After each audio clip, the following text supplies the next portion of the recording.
Fury looked bad. Let's just call it what it is. He looked bad, whether he didn't take it seriously or not. Like you said, virtually he was fighting a amateur, and it took him to the distance, and quite possibly he lost the fight. So he got dropped. So flash drop or whatever he wanted to call it or not, he dropped you, bro. Now you are home. Think of you there.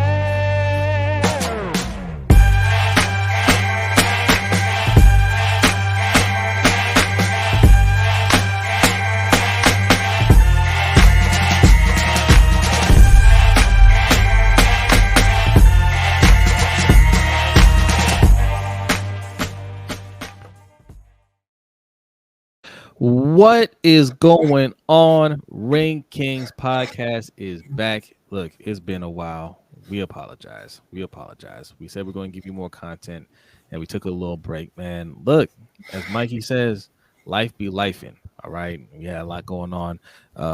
Speaking of Mikey, he may or may not be joining us here pretty soon. Okay, Mikey is a busy man. He's a busy man, but yes, he's still here. Okay, so had no fear. He's still here.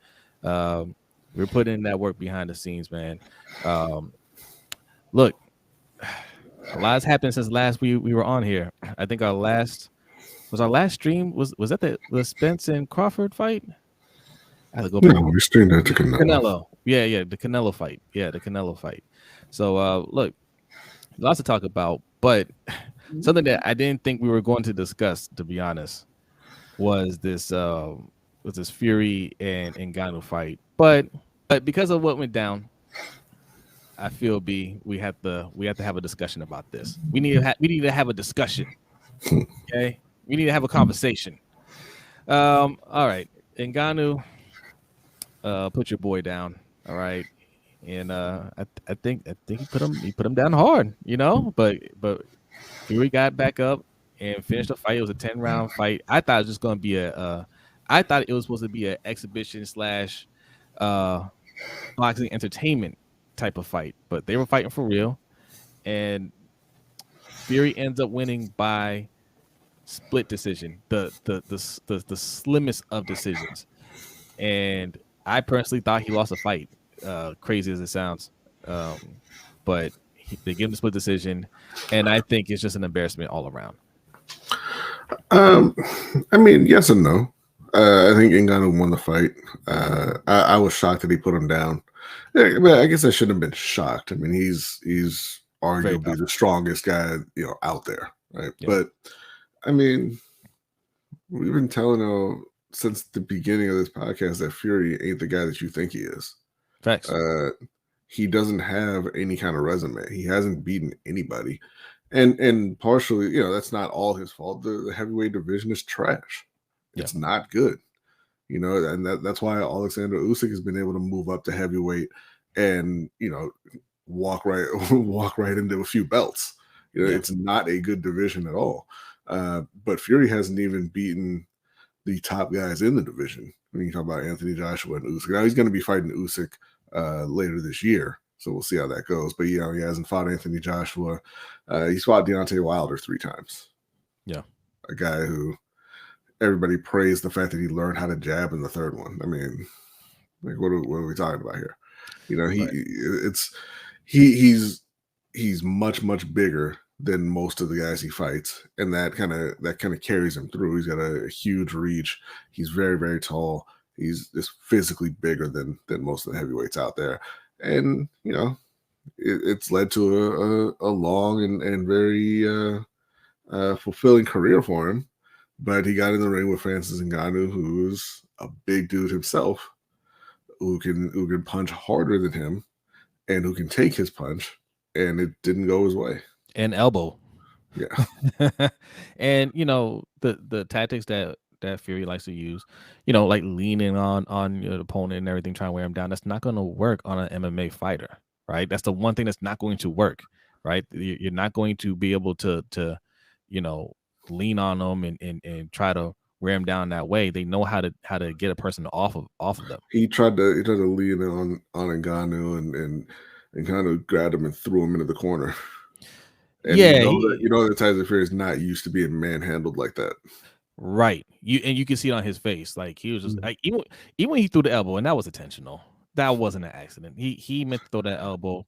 Ngannou, I mean, he's usually getting hit with elbows. That didn't phase him, and you look at Fury's face. He's like, well damn. The only thing that really worked in Fury's favor is that this was Ngannou's first boxing match, and he was tired around the 5th round or so. Yeah, he kept going on. You know, he didn't completely gas out. You know, he kept on going through the 10 rounds, but you know, he's used to fighting 5-round fights. And granted, yes, they're 5 minutes, but you know, you could see that it was kind of wearing on him. But if not for that, I mean, there'd been some problems. If he didn't get tired, he would have knocked Fury out. All right, look, we have to break this down, B, because you know, we're big fans of Francis Ngannou, right? I love everything that he's doing. Speaking of loving what he's doing, oh, he's not ready yet. He's not ready yet.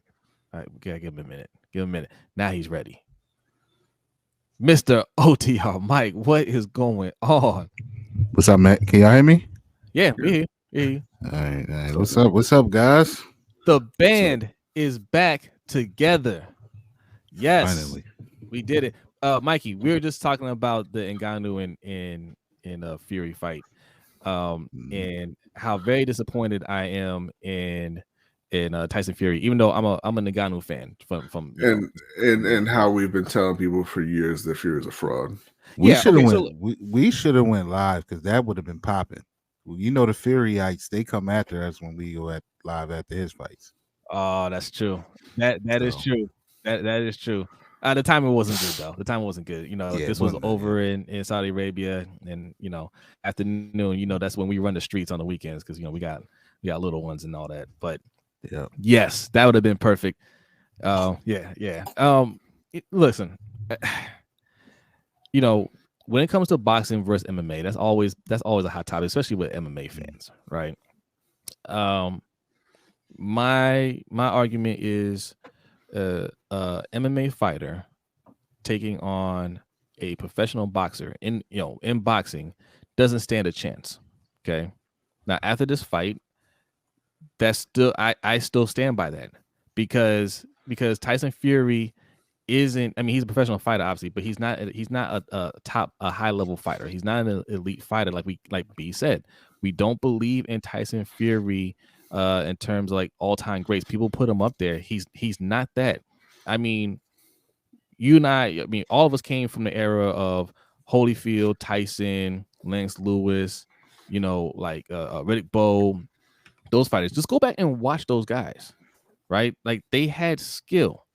You know, like, yeah, they were big guys. You know, the heavyweights are never as skilled as, you know, like your middleweights and lightweights, whatever. They can't move the same way, right? But those guys knew how to move around. You know what I'm saying? Especially like Holyfield and Lance Lewis. Like those guys were highly skilled.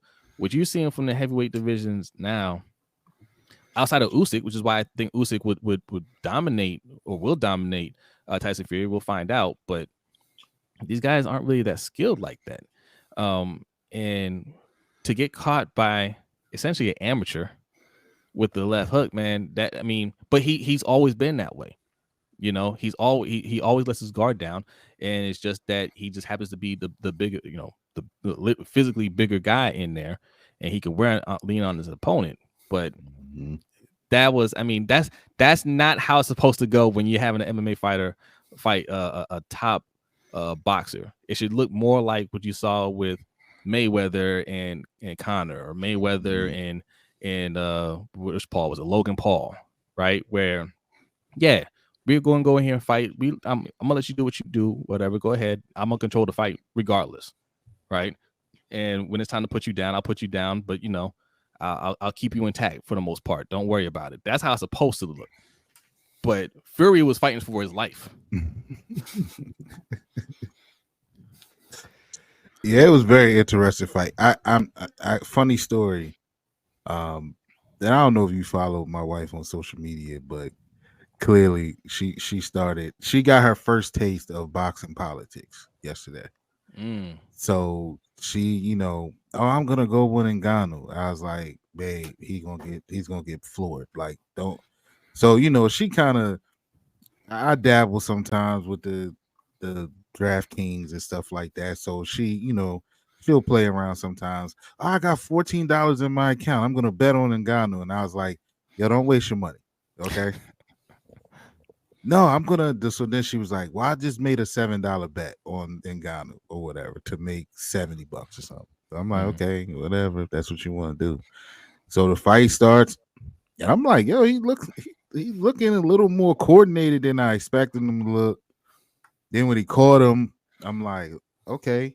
So now she's like, oh, it's no way he's losing. It's no way he's losing. He won the fight. So at the end of the fight, and the scorecards were red, and he lost. I'm not watching boxing anymore, and I'm not watching boxing. So I'm like, you just got your first taste of boxing politics. I was trying to explain to you that, look, man, unless he like kind of knocks him out, that he got a big fight, millions and millions of dollars lined up on the line right now. It's no way they're going. If it goes the distance, no way they're going to take it from him. Right. So she got her first taste of that. But correct, I told her before the fight started, like, yeah, man, this not going. He might play around with him for a little bit, but he gonna knock him out. Because, like you said, that's the way we expect it to go. Me personally, I'm not as hard on Fury as you guys are. I see what your point is with him. I think he's, for his size, he's solidly skilled. I think he's a good fighter. But yeah, he didn't, and nobody has to be licking their chops more than Usyk while it's sitting in that audience watching that. First of all, his eyes, when he knocked him down, his eyes went like, because he just saw millions of dollars going out the window too. So, but yeah, it was a bad showing. Honestly, I've seen some people, online saying it was a bad night for boxing.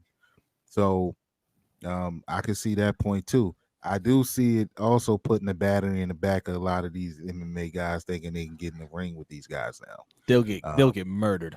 Yeah, so I think we'll see an influx of that, or at least them trying to do it. But yeah, I'll be honest, he shocked me. Fury looked bad. Let's just call it what it is. He looked bad, whether he didn't take it seriously or not. Like you said, virtually he was fighting a amateur, and it took him to the distance, and quite possibly he lost the fight. So he got dropped. So flash drop or whatever he wanted to call it or not, he dropped you, bro. He dropped you. He admitted and danced in your face. Yeah. Oh yeah. No, he admitted it wasn't. He said, "Look, I let my guard down. He hit me with a good shot," and you can see on his face, he was just like, and I don't even care that he dropped him necessarily. I mean, like I said, Ngannou is one of the strongest people on the planet. Yeah. Like if he hits you, it's gonna hurt regardless. But I don't care if he took the fight seriously. I don't care if he trained seriously. You're supposed to be one of the greatest heavyweights of all time. You should have been able to walk through Francis Ngannou. You should have been able to walk through Ngannou on an hour's notice if you're that guy. But he's not. All these other MMA fighters, who would want to jump in the ring. Like you get in the ring with Canelo. I saw one guy, it was Mike Perry, saying he should fight Canelo. Canelo will kill you. What's his name? Sean O'Malley talking about he wants to fight Tank. Tank will murder you. They are not the same as Tyson Fury. Now again, I understand, the smaller weight classes, you're gonna have different skill level of skill fighters, right? Like the heavyweights, they move differently, and even the unskilled fighters, they have power, they catch you, there could be some problems there. I recognize all of that. And like we said, okay, Ngannou knocking you down, that's one thing, right? He's very strong. And he's skilled. It's not like he doesn't have any skill. Like he's an MMA fighter. It's not like he doesn't know how to throw a punch. Yeah. It's not a boxer's punch. But all right, he caught you, fine. But that's when you're supposed to get up and show what you can do. That's me. And I thought that's what's going to happen, because after that, the next round, he's out there, he's throwing his jab and everything, and Ngannou's getting gas. I said, okay, cool. He put on a little show. He knocked him down. Now, next couple rounds that he's going to really work Ngannou, because that's what a boxer would do. I'm gonna jab you to death. I'm gonna hit you with some rights that you're not gonna see come in. You know what I'm saying? I'm gonna move around and I'm gonna work you. He didn't do it. Yeah. Mhm. And he walked out of the ring with a little swelling under his eye and a cut on his head because he got his ass kicked. He did. So Yeah. Yeah. I mean, and it was clearly, look, as you said, Jose, like he's used to being the bigger guy. And I was explaining this to my wife, and she was asking, like, why is he grabbing? Why is he holding it? And I'm like, that's what he does. He's usually the bigger guy, so he'll lay on the guys, he'll lean on them, try to gas them out, tire them out. But I'm like, Ngannou is bigger, if not just as big, if not bigger than he is, so it's not working. But you're right, Jose. Like after, look, whether you playing or not, you joking, you ain't taking serious. Once he dropped you, that should have woke you up. Like, all right, let me stop playing. Let me do away with this guy. And it didn't go that way. It didn't go that way. Clearly, I thought for a second they were gonna call it a draw. That's And what I then thought. but again, it's especially when they fighting overseas, and it's a lot of paper on the line, man. A lot of paper being thrown around. And that Usyk fight, he made 40 million yesterday. Man, those dudes going to clear damn near 60 million, possibly. So like, who want to let that fight go to waste on uh MMA fighter making his first fight? So yeah, look, bad night for boxing, man. If that's was the case, either Ngannou's really that good, or like you guys are saying, either Ferry just not that guy. I'll say this too. Like you said, Mike, I know that MMA fans have been saying, "Oh, MMA is better than boxing." Those guys can cross over. They're having a field day right now, and that's fine. Because Tyson Fury, he went out there and he did what he did. What I'm not going to listen to is "Bad Day for Boxing," where both guys are clearing 8 figures and your fighters have to beg for bonuses so they can pay their team. Not going to listen to that. Bad day in terms of like just the outing he had in the ring, right? Yeah, Showing no, for sure.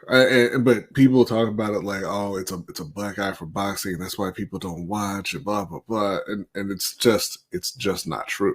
Like, no, that's exactly why people watch, right? Yeah. For those spectacle moments, because yes, this is exactly what it was. It's a spectacle, right? But then he's going to turn around and have a serious fight with another top heavyweight, right? We're going to get other top fights in boxing that are going to do well. We just saw Canelo and Charlo put on a fight, right? Fans want to see top fighters fight, and they want to see great skill out there. And a lot of times you get that. Sometimes you're going to get these bouts, and that's fine. Like, people like to be entertained.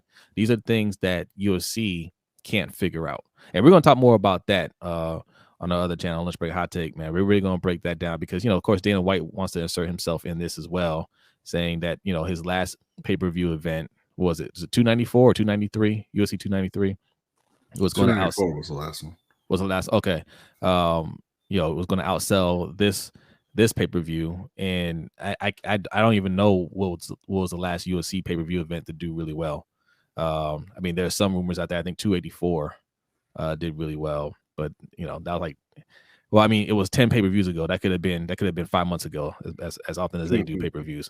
But UFC, I think they're down bad right now, and we're fans of the sport, but they can't compare in terms of pay-per-view buys or popularity to boxing at all. We haven't gotten the numbers for this pay-per-view event. I think it did really well. I think it did really well. I didn't watch anything else on that card, but and I told my nephew I wasn't going to watch that fight. I thought it was going to be boxing entertainment. I'm not a fan of boxing entertainment, but I was like, let me go check it out on E Street. And I tuned in just in time to catch the knockdown. I was like, oh shit. Now I have to watch it. Yeah. E Street was on point, man. It was. E Street come through in the clutch, man. But I think that's what it is too. I think the people that's saying it's a black eye for boxing, they went into it looking at it as boxing entertainment, and they connected it to what the Paul brothers are doing, right? Yeah. And I think this is obviously a larger step than what they're doing. I mean, you would probably put this on the line of Conor McGregor stepping in with Mayweather. Like, they stepped in with real fighters. You know what I Yes. mean? Like, they aren't fighting washed up MMA guys or washed up or fake boxers or whatever the case may be. Like, they stepped in with real boxers. So, but I think once you see that crossover happens, it's naturally, especially the novice fan, they automatically thinking like, oh man, this is just what the Paul brothers are doing. But Mhm.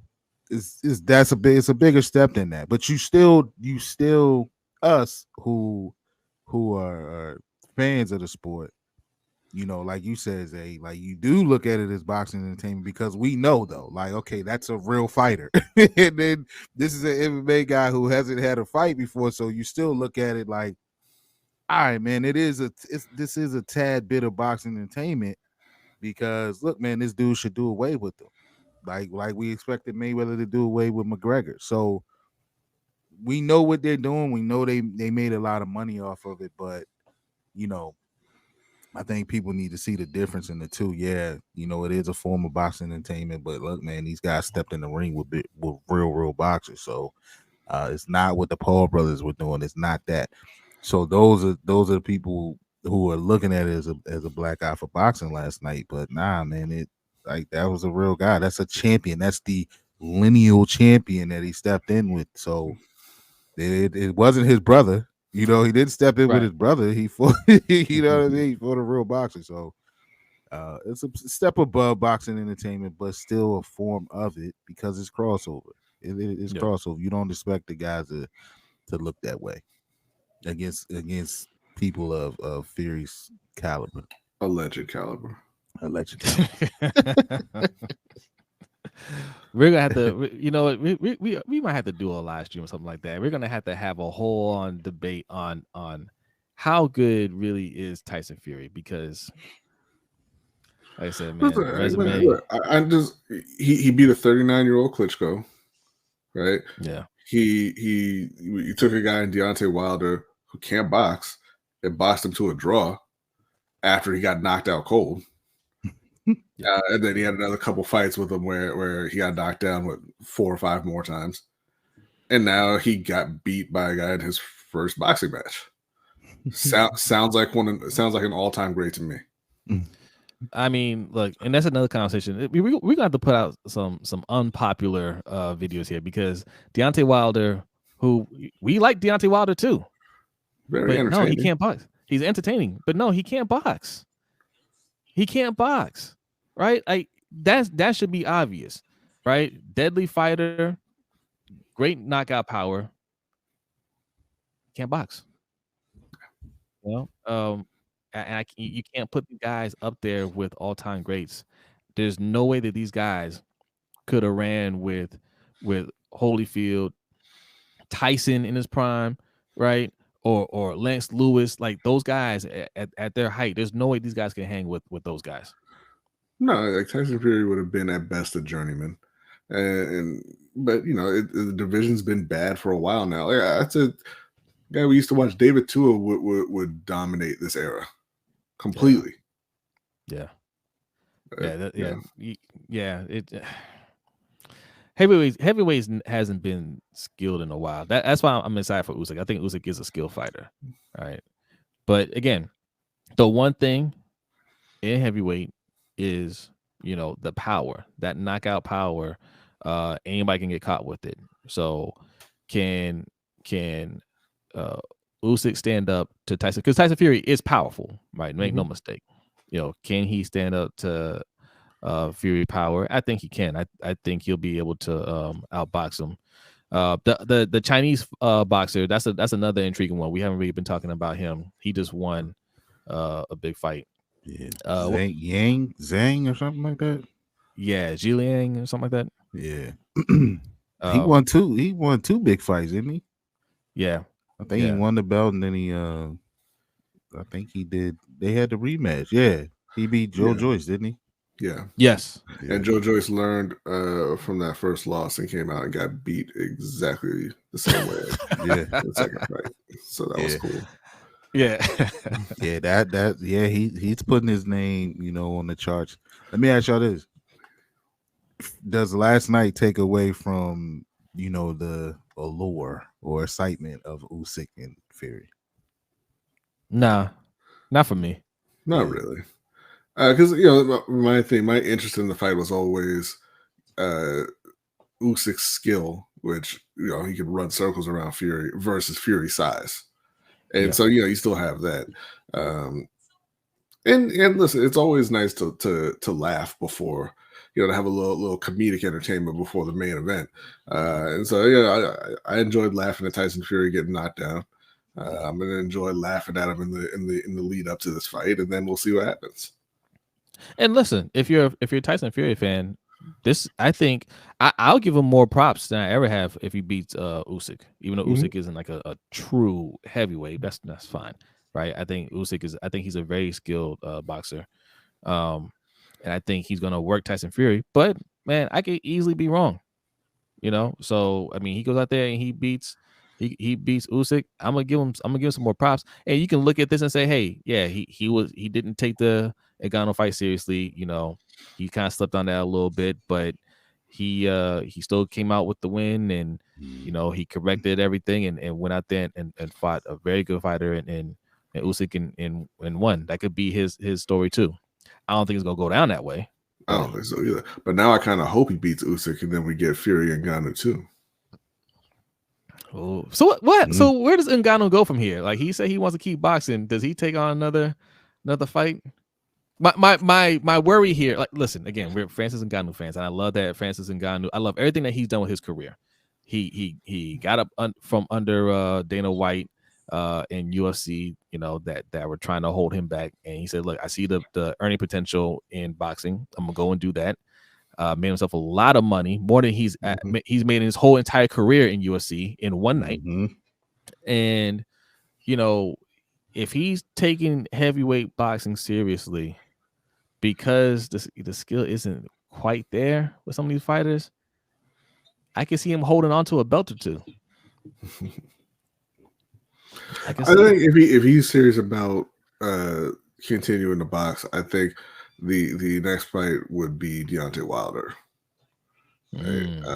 Because that you can sell that as the two strongest punchers in the world, and you could, if you wanted, also sell it as two guys who don't have any skill besides that strong punch. But you just say, hey, they're just going to be throwing rights for 12 rounds, and whoever lands wins. Yeah, I think he he made himself a name, so to speak, one that can sell or draw, which is crazy after one fight. Like, people are gonna want to see him again because he had a good showing. So he could definitely jump into another big fight if he wanted to. I think I saw an interview with him last night saying he wanted to do both. He still wanted to box and still wanted to do MMA.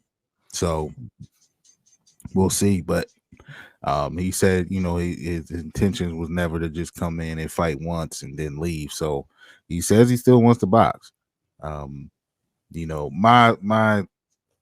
My worry for him is that he jumps in with a dog or something, and they really expose what what we thought was going to happen. So, well, and that's why I think the logical fight is Deontay Wilder, because Deontay Wilder can't expose anybody. They could make a ton of money. They would make a ton of money. That might outdo this one. Yeah, I think it would. Because you could probably. I mean, I know they made it a big event in Saudi Arabia. They made a ton of money, but you could probably do that one stateside. And you know what I mean, and that can open up a whole different ball game for that. So we'll see. But he's gonna have options, man, just from his showing last night. So he's going to be a very, very wealthy man. And it was crazy because Joe Tessitore, I don't know if y'all saw that part, but like him and Tim Bradley, and then they had another guy on there that was Brett Okamoto. Yeah. and like he just kind of went. He kind of went out of character and was like, "Look, I know what you're saying. As the MMA guy, I know y'all are saying he signed this contract with PFL, but he's like, bro, he can make a ton of money boxing." And he was like, Bradley, I don't usually talk like this, but he was like, he just opened up the bank for himself if he stays on this side of it. So he's gonna become a very, very wealthy man in boxing if he stays. Well, here's the thing about PFL. The Saudi Arabia government bought into PFL, right? Okay. They spent they invested $100 million, and they're still like a minority. They own a small part of PFL, but they have a lot of influence, obviously, right? So if they're saying, "Hey, guys, let's let him get some more matches," that's good for everybody, right? PFL's not going to object to that. Well, yeah, and they can do what we've always talked about with other promotions and say, hey, you know what?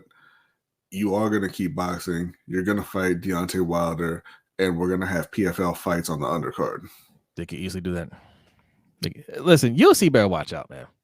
I mean, we're saying this as fans of that organization. We're not fans of Dana White. We think he's doing a terrible job, but we like watching UFC events. We like the fighters there, but what Saudi Arabia is doing right now, what Jake Paul is doing, these other entities, PFL, which is partnering with Saudi Arabia, they can easily start stealing these fighters. I mean, they already are, right? They already are, and it's only a matter of time before they start taking the top guys from you, right? I mean, they already did with Francis Ngannou. Francis Ngannou was the top heavyweight. Mm-hmm.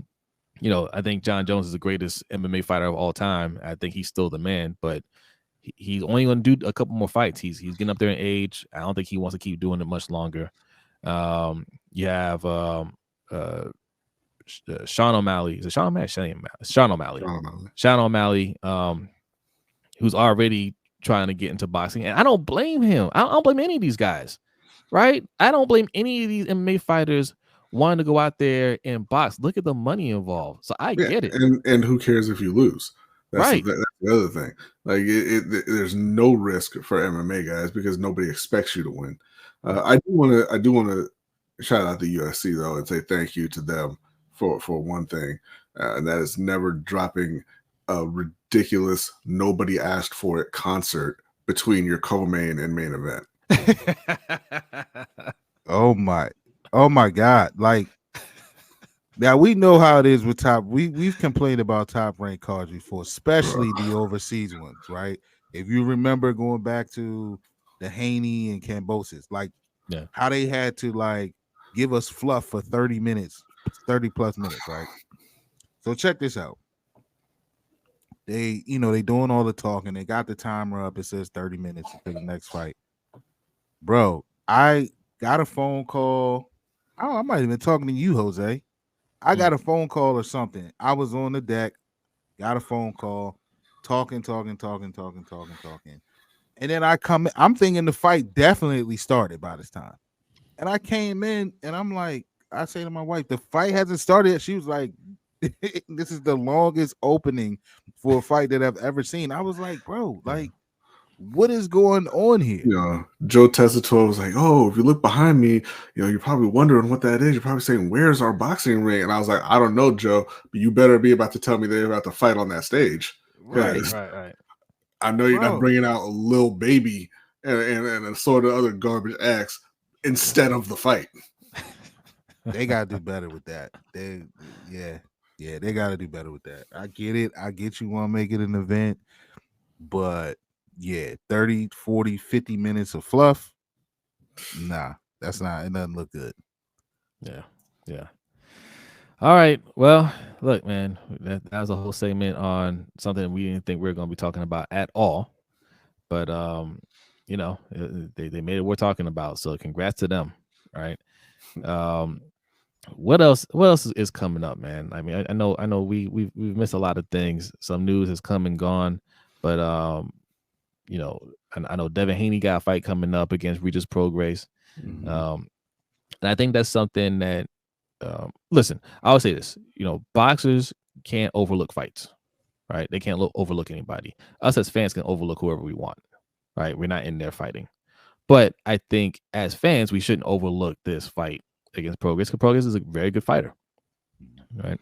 So I think Devin Haney is going to win the fight, but this is one of those fights, man. Like, Haney definitely can't sleep.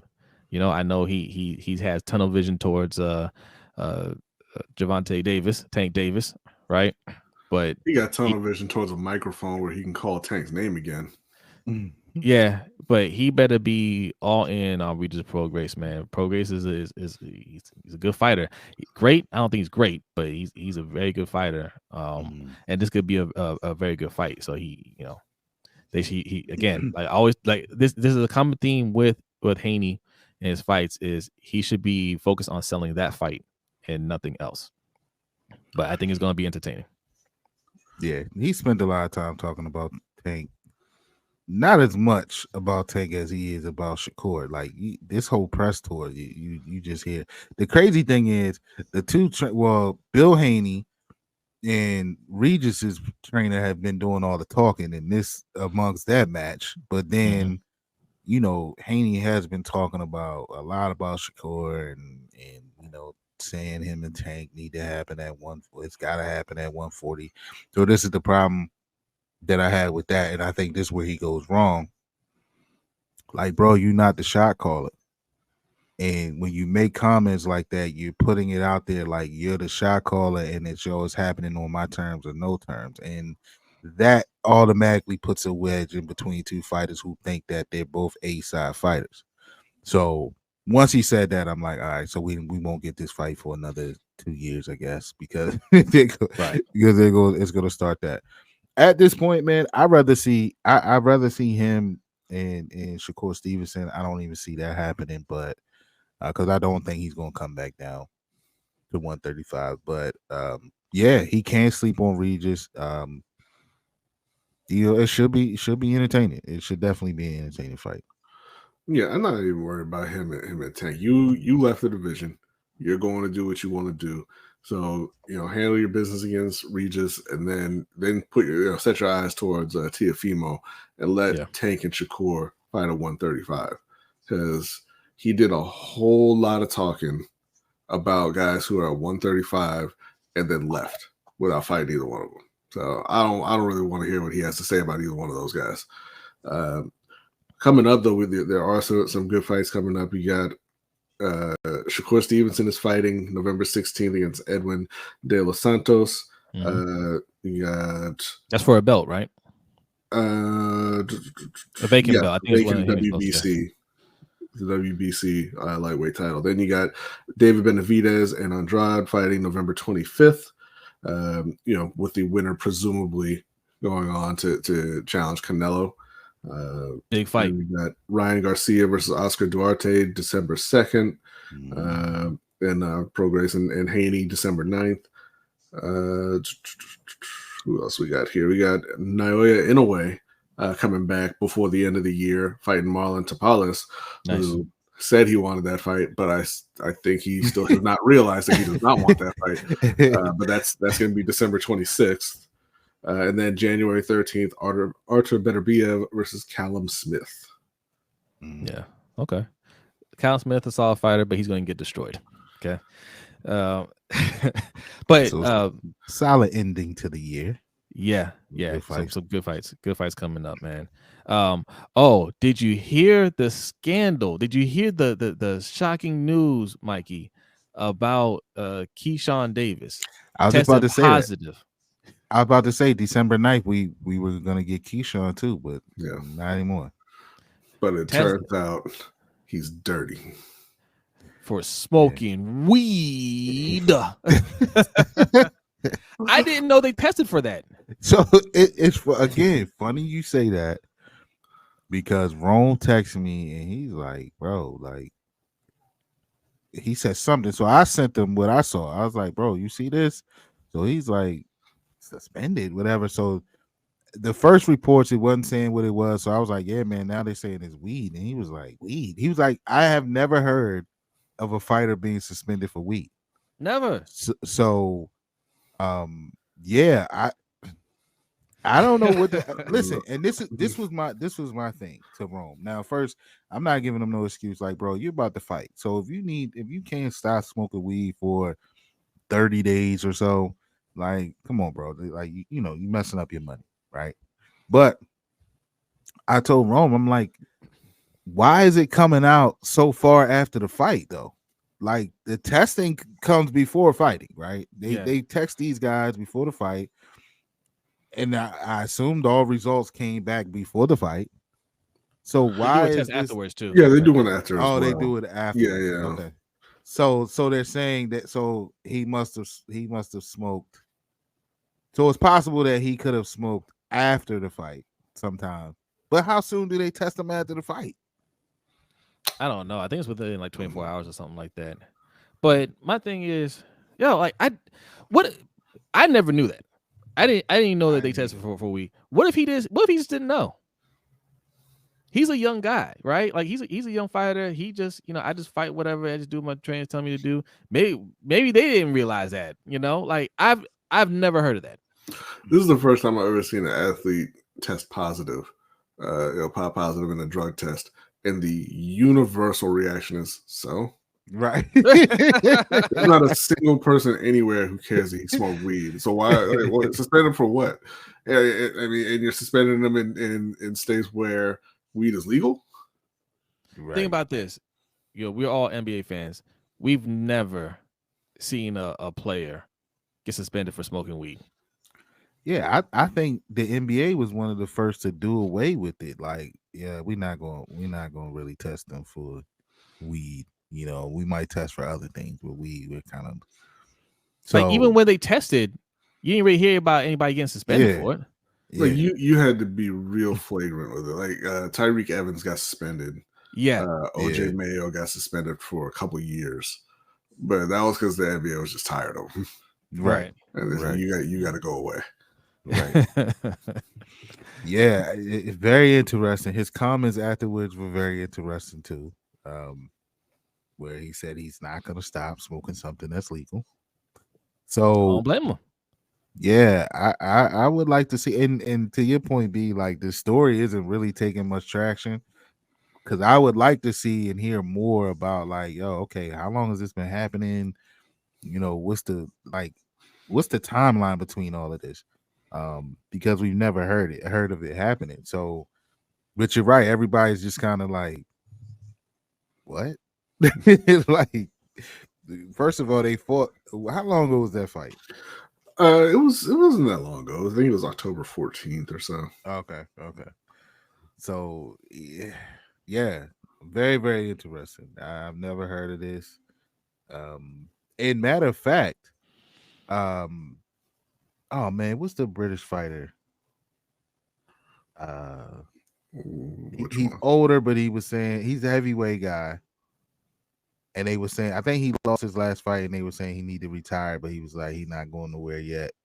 Dillian White or who's the other one? Not Dillian White. Chisora.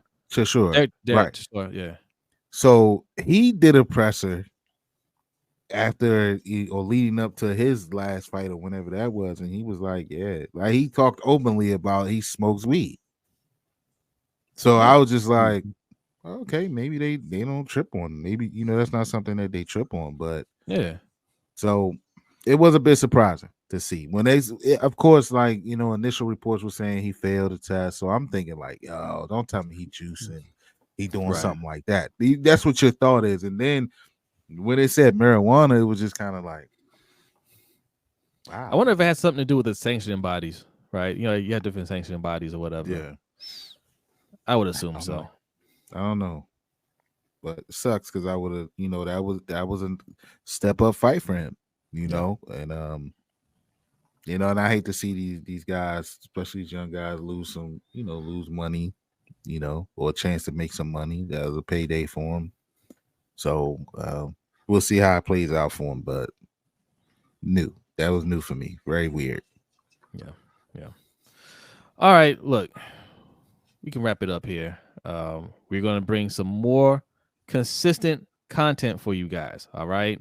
I know it's been a struggle for us, but I think we're going to get back into a rhythm here.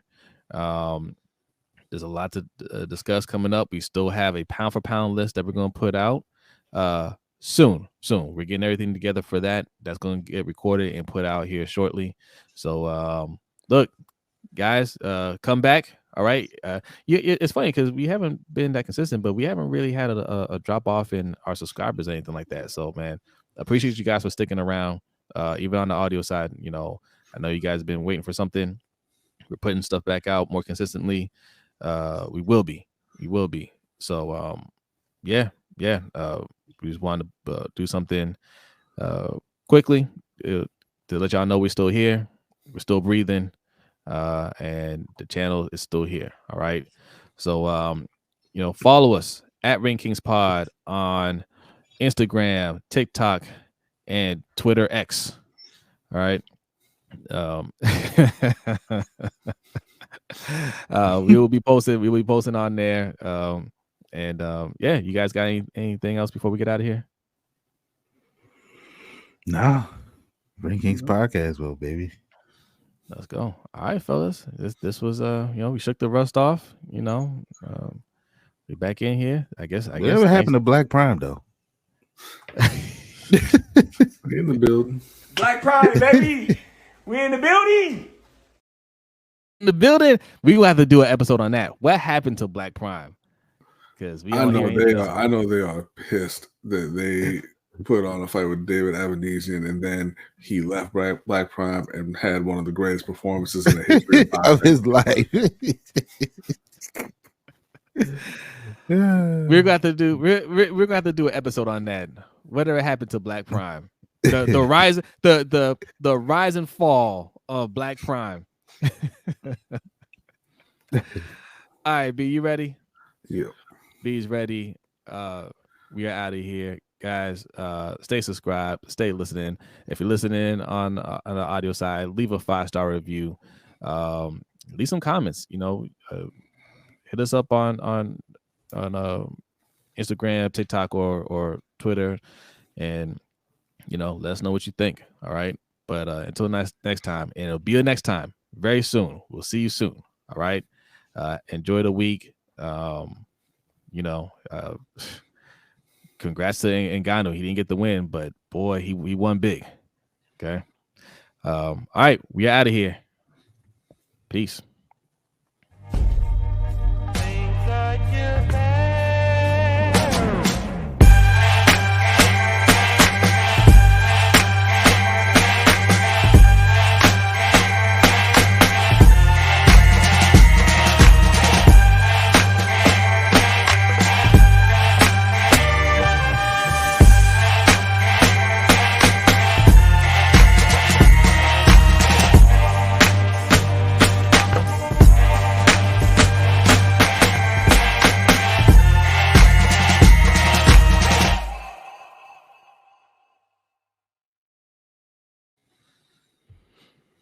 All right.